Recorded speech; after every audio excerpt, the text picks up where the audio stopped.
Good morning, Wellness Warriors. Today we're talking about the nature versus nurture issue and how that affects our weight. And one of the things that I want to start off talking about, and I'm going to compare them, but the first thing is we want to eat because we want to stay alive. I know that seems like such a basic thing to say, but when we compare it to the nurture side of things, which comes down to we eat certain foods, like for example, my family's from the Caribbean, so we eat a lot of rice and these different foods because that's what we've been shown to eat. We Canadians, because I'm also here in Canada, eat a certain way of eating because that's what we've been shown to do. So there's the I want to eat to stay alive, but then there's the what am I actually eating?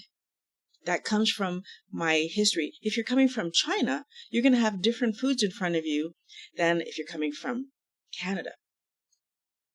The next thing we need to think about is that we want to eat enough to stay alive and to store a little bit on our body for a time where we might not have food. This goes back to our history of being animals and having to hunt for everything we're going to eat. We want to have some storage versus we feed our children what we think they should eat, and very often that's much more than what they would actually have eaten naturally. We eat when we're hungry versus in the nature side of things, in the nurture side of things, we eat when it's time because of work schedules and soccer schedules. And our body pushes us to eat because it needs protein and fat. That's what our body uses to build itself. We make carbohydrates, so we don't actually need to eat those. So when our body is saying, go get food, it's saying go get protein and fat. Versus we eat fast foods, we eat processed foods, because in Canada, in the Caribbean, even over in China, it's easier. It's faster, right? We don't have to be in the kitchen as long. So the first part of today's talk is just realizing that there are some things that our body is actually pushing us to do because our body knows what we need to grow from baby to adult, but then from adult till the time that we're on this planet, our body's also looking at how are we going to be healthiest? What do we need to input to keep us doing well? That's the nature side of things. And then we have this nurture side that says, this is what we've learned that works. Again, I'm in Canada, so I eat certain kinds of foods and I have certain kinds of restaurants, and there's certain kinds of I'm in Montreal, so there's certain kind of fun things, like, for example, poutine and all these things that you wouldn't necessarily find maybe in Russia. I'm not sure if they have that over there. So where you live and the vegetables and fruits that would have been available to us as the other part of the story before we had refrigeration, what naturally grew in Canada versus what naturally grew in China would have been different. So let's go a little bit deeper because I have more things that I want to say.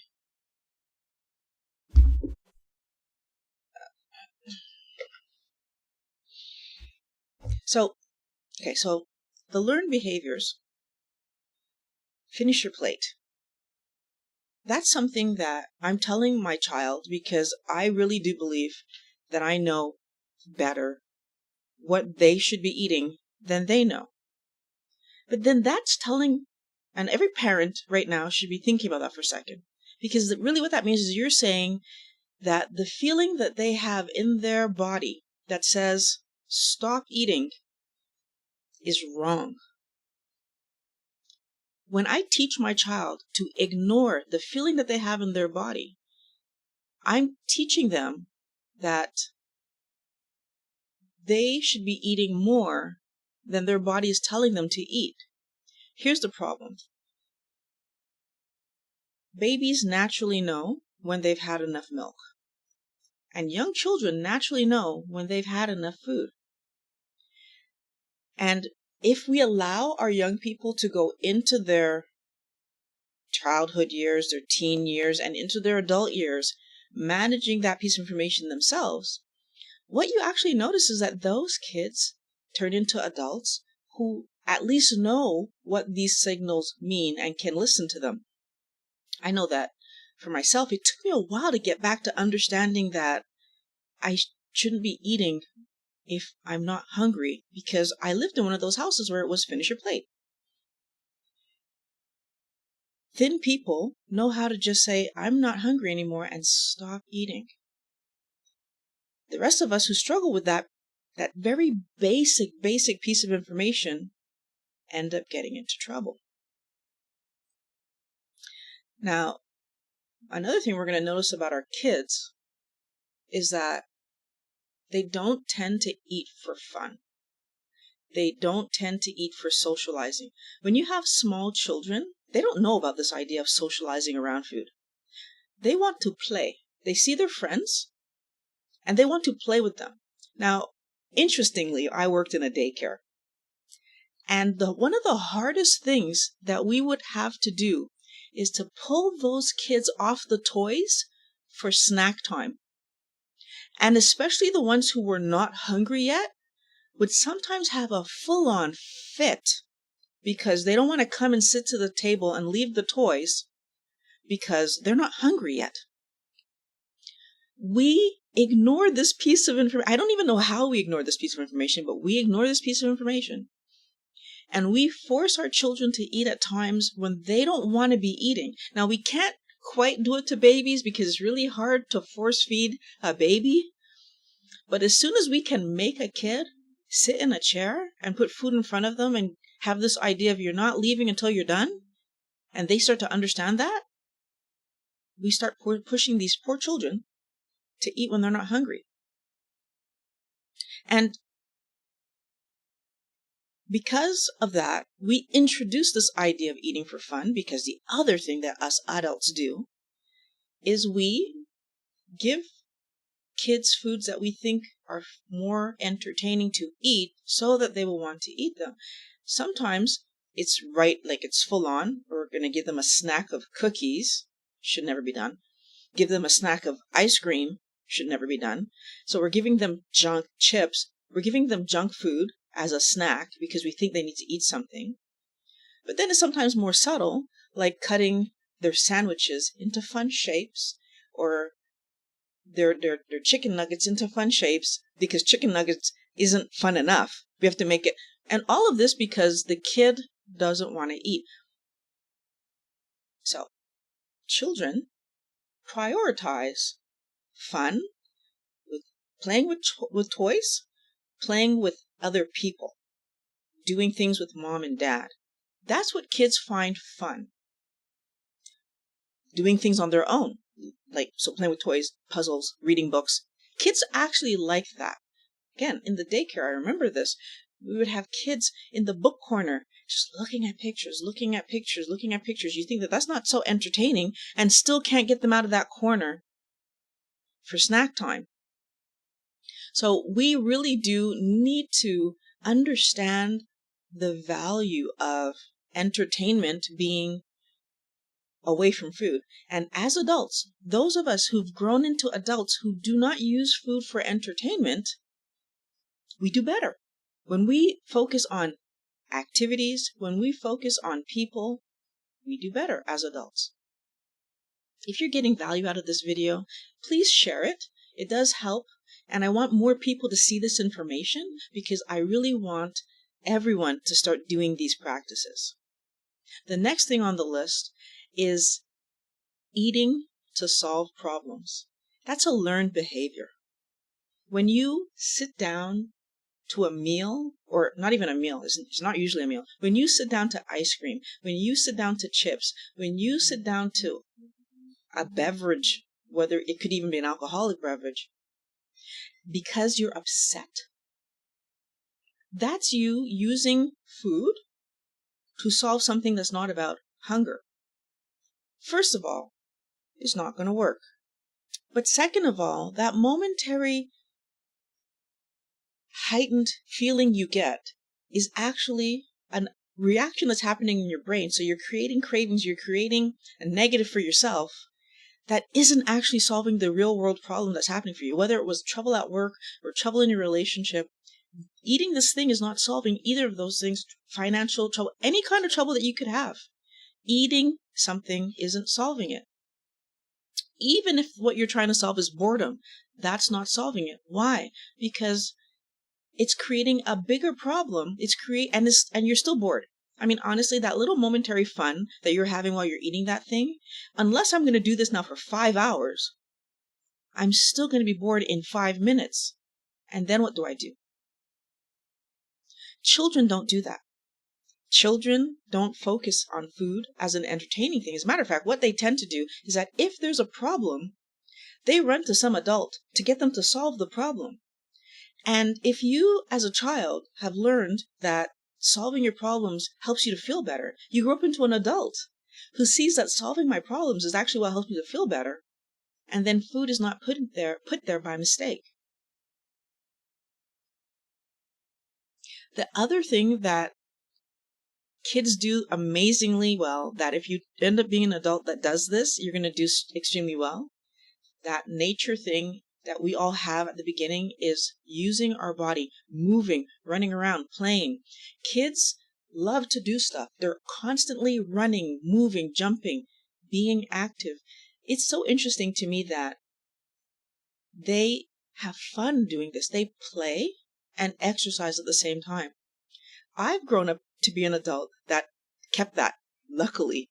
I love riding my longboard and going snowboarding and doing all kinds of physical. I love playing badminton. I love doing stuff.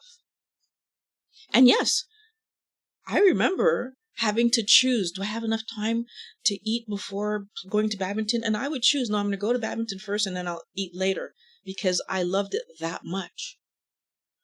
I really want us to look at that fact that we so focus on timing of these things.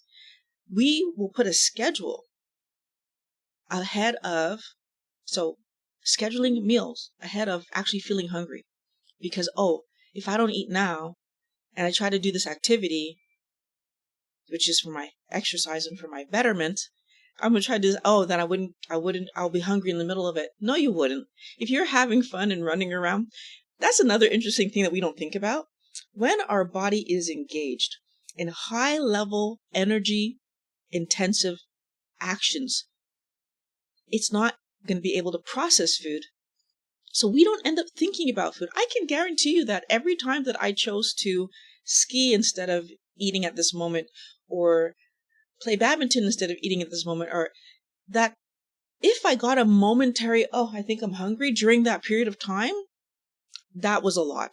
And what happens when that happens? Your body taps into you because you're having so much fun and you don't want to stop. And also because your body can tap into you. It doesn't need you to give it food in that moment.